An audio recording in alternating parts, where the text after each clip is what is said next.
Africa is home to a third of the world's primate species. Uganda happens to be the primate capital of the world. It's very easy to see primates in Uganda. We have the perfect habitat for primates.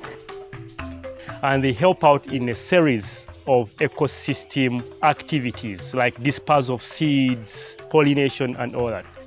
Most of them are frugivores. That means they feed on fruit.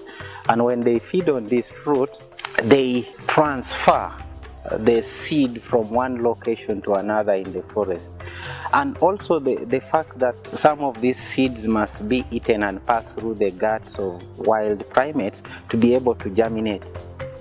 These primates are also tourism assets that are being promoted for ecotourism experiences in Uganda, and we work very closely with Uganda Wildlife Authority and other conservation organizations in Uganda to ensure that the practice is ecotourism, not just mass tourism, and this is something we definitely as Uganda Tourism Board support, and it's an experience that gives back to the local community and to the environment.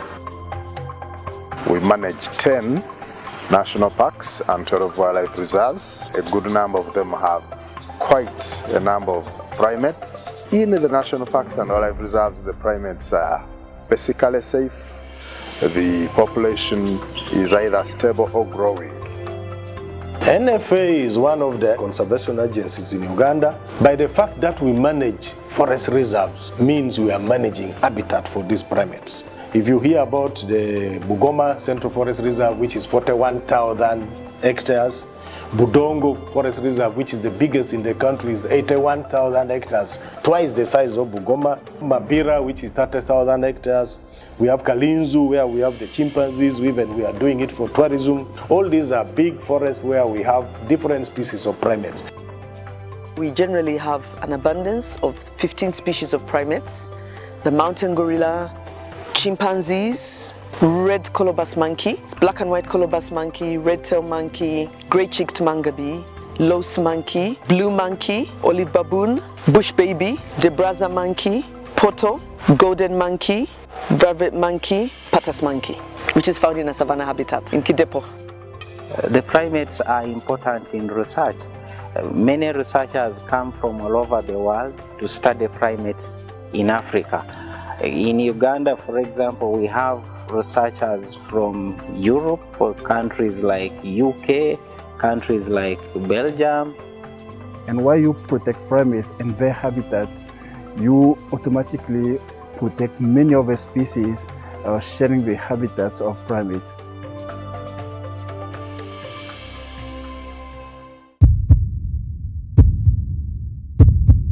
%60% of the primate species worldwide are threatened with extinction due to poaching, habitat destruction and disease, amongst others. The greatest threat for primates is habitat destruction. The areas where they live are being destroyed, like the forests, and some of the savanna habitats are being destroyed. This is because people are cutting down trees, people are encroaching, they're taking over the forest to build or to graze cattle. The habitats for primates has greatly reduced. So primates are finding a way into the human territory, and that is what has caused things to do with human-wildlife conflicts. So you find primates in people's gardens, and then people end up doing a series of activities like poaching on the primates, trapping them or killing them, which wouldn't have been if people had respected the habitats for these primates. In Kibale National Park, for example, there is a famous program known as the snare removal program, where they remove traps that people use to trap other animals, but primates get trapped by these traps that are set up. We have the issue of bushmeat still remains a big problem in Africa based on the culture of the different African people. We have issue of disease. We are seeing a lot of disease outbreaks in different locations. It's the biggest threat, especially to the great apes, because we share over 98% genetic material with gorillas, mountain gorillas and chimpanzees, and we can make each other sick. So everything we get, they can get. Everything they get, we can get. It's easier for us to go to the doctor than for them to go to the doctor. And so disease is a very big issue. And they're also threatened by the pet trade. People like taking primates, making them as pets, which in most cases is a very, very bad idea. Because especially when they're little, they're nice and cute, but once they get big, they become very dangerous. Some of them use them for entertainment, which is very sad. You are aware the population of Uganda is one of the fastest growing in the world, with a growth rate of over 3% per annum. In the quest for land for agriculture, for the biomass fuel, and then even mining is becoming another threat, because you are aware we have also discovered oil in some of these areas. Land fragmentation due to increasing population, quest for agriculture. So all this is a threat to primate conservation in the country. All these factors that I can consider as direct factors of primate population loss are driven by many factors like political instability in some countries, where I would say laws are not always well elaborated or not enforced. Despite Africa being home to a third of the world's primate species, there is a lack of African leadership in primate research and conservation.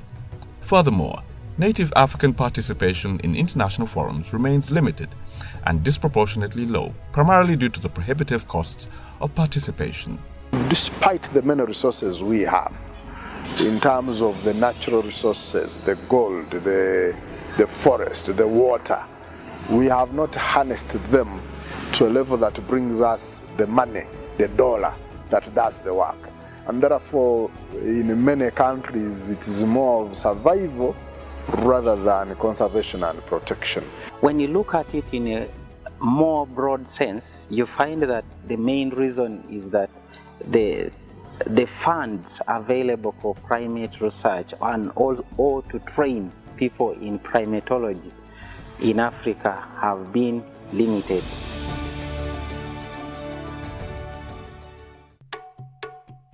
It's with this knowledge that the African Primatological Society was founded. APS is a non-political, non-sectarian, non-governmental and non-profit-making conservation membership-based body devoted to the study and conservation of African primates.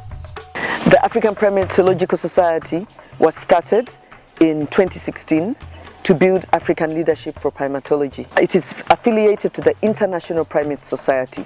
The reason why we started APS is because we realized that at a lot of the conferences we would go to, like the International Primate Society Conference, we would find that people are talking about primates, many of which are in Africa, but there are very few Africans who are able to attend these conferences. A lot of the reason is that they are not able to find the money to attend the conferences, or they were not leading the research efforts, so they were not being able to attend the conference, or they were not leading the conservation effort. The efforts are being led by people who are from other countries where the primates are not found. These same people who are working in primatology in their countries, when they don't have leadership positions within their organizations or within their research efforts, they will end up moving on to something else. The conference that we are having, the African Primatological Society coming together to discuss and look at the challenges of managing primates, is at the right time for Uganda, because it will inform our course of action to ensure that these primates are protected. African Primatological Society is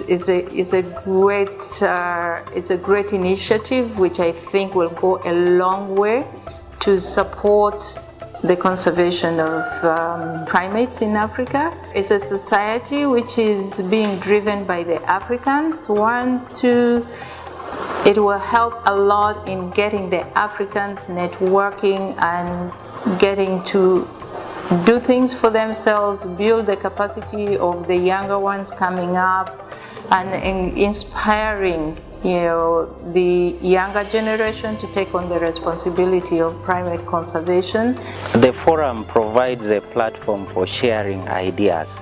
The different stakeholders that come, that include conservation managers, conservation researchers, and policymakers, share ideas, and in the process this can inform policy. We really need these partnerships. If during such meetings you meet different people, you meet the donor community, you meet the range states, these are the states where we have these primates, the different primates, you come together, you share ideas, you share the challenges which you are facing, you chart way forward for the common good of a species. The African Primatological Society hopes that through its biennial conferences, it can improve knowledge of the advances and constraints in primatology, enabling a brighter future for primates in Africa. We need to have a homegrown conservation movement to be able to make sure that these primates numbers can grow.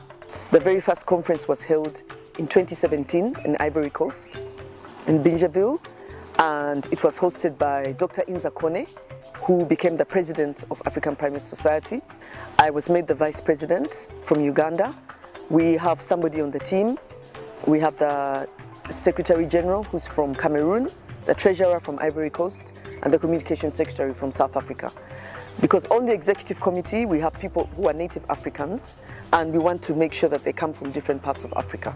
Many big international NGOs have been active in Africa for several years, but the impact of all these efforts remains limited. There is not a critical mass of Africans that can play important roles in these international bodies to influence decisions, and this critical mass is also needed to, I would say, impact policies.